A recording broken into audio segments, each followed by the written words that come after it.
আসসালামু আলাইকুম। এমএস ওয়ার্ডের মাধ্যমে কিভাবে এ ধরনের কার্ডগুলো ডিজাইন করবেন বা বানাবেন চলুন দেখে নেওয়া যাক।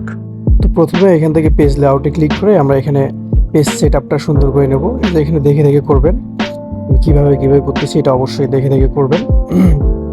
আশা করি পুরো ভিডিওটা দেখলে শিখতে পারবেন।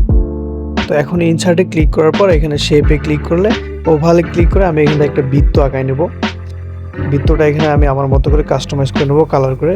সেম ভাবে আমি আরেকটা ঘর নেবো। এখানে কন্ট্রোল ডি চাপলে এটা ডুপ্লিকেট বা কপি হয়ে যাবে। এখান থেকে এটা নেব, নিয়ে সুন্দরভাবে বসায় নেব। আপনাদের মতো করে কাস্টমাইজ করে নিতে পারবেন এটা সুন্দর করে। তো আমি এতটুকু করে রাখলাম এটা। দেন এইখান থেকে তো আবার ইনসার্টে ক্লিক করে এখান থেকে শেপে ক্লিক করে আবার আমি একটা বৃত্তাকার ঘর নেব। এখানে আমি আমার আইকনগুলো সিলেক্ট করব।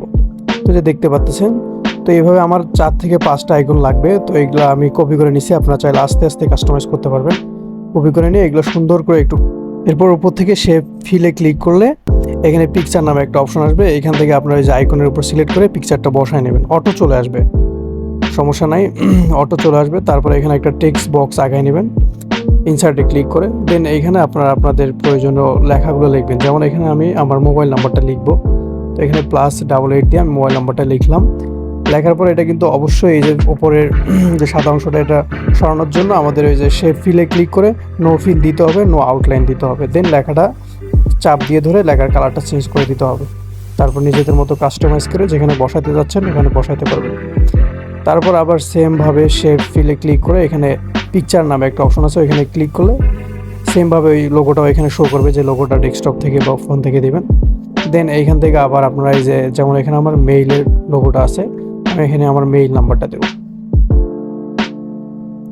তো মেইল নাম্বারটা দেওয়ার পর আবার আমি সবগুলো আগের মতো করেই করলাম।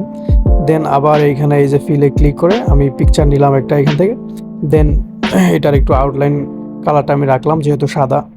তারপর এখানে আবার আমি আগের মতো লিখলাম আমার অ্যাড্রেসটা লেখার পরে এই যে দেখতে পাচ্ছেন ডাবল ক্লিক করার পর শেপ ফিলে ঢুকে নো ফিল নো আউটলাইন দেওয়ার পর লেখাটা সিলেক্ট করে নিয়ে লেখাটা সাদা করতে হবে, বা যে কালার দেবেন ওই কালার করে নিতে হবে। দেন নিচেরটাও সেমভাবে করবেন। মনে রাখতে হবে ইনসার্ট থেকে ক্লিক করে কিন্তু আমরা এই ঘরগুলো নিতে পারতেছি বা আর্ট করে নিতে পারতেছি। তো ইনসার্ট থেকে ঘর নেওয়ার পর আমরা এই ঘরগুলোকে আবার আউটলাইন তুলে দেবো, ফিলগুলো তুলে দেবো, যাতে শুধু লেখাগুলোই আমাদের দেখা যায়। আপনারা চাইলে অন্যভাবেও করতে পারবেন, সমস্যা নেই। দেন এখন এই যে দেখতে পাচ্ছেন এই যে রাইট কর্নারে এখানে আমি আমার একটা নাম লিখবো। প্রথমে আমি ইনসার্টে ক্লিক করে অ্যাড টেক্সট বক্সে ক্লিক করে একটা ঘর নেব, যেখানে আমি আমার নাম লিখবো। তো নামটা লিখে আমি আমার মতো করে কালার কাস্টমাইজ করব বা ফন্ট দেব। এগুলো আপনারা আপনাদের মতো করে ফন্ট নিতে পারবেন, সমস্যা নেই। দেন এটা হয়ে গেলে এর নিচ দিয়ে আমি আবার আরেকটা ঘর নেব।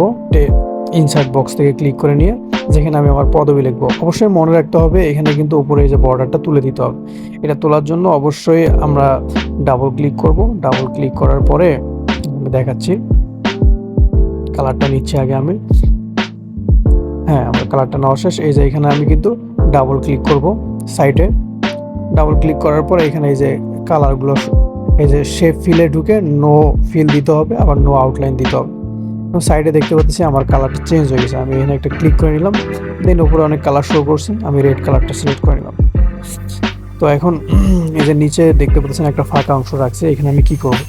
এখানে আমি একটা লোগো দেবো। তার জন্য ইনসার্টে ক্লিক করে ওভালে ক্লিক করে আমি এরকম একটা বৃত্ত নিলাম। আমার ডেস্কটপ থেকে আমার ছবিটা এখানে ক্লিক করে বসাই দিলাম। দেন এখন আমি আবার ইনসার্টে ক্লিক করে শেপে ক্লিক করে আবার আমার কোম্পানির নামটা মূল হেডিং যেটা সেটা এখানে বসাই দেব।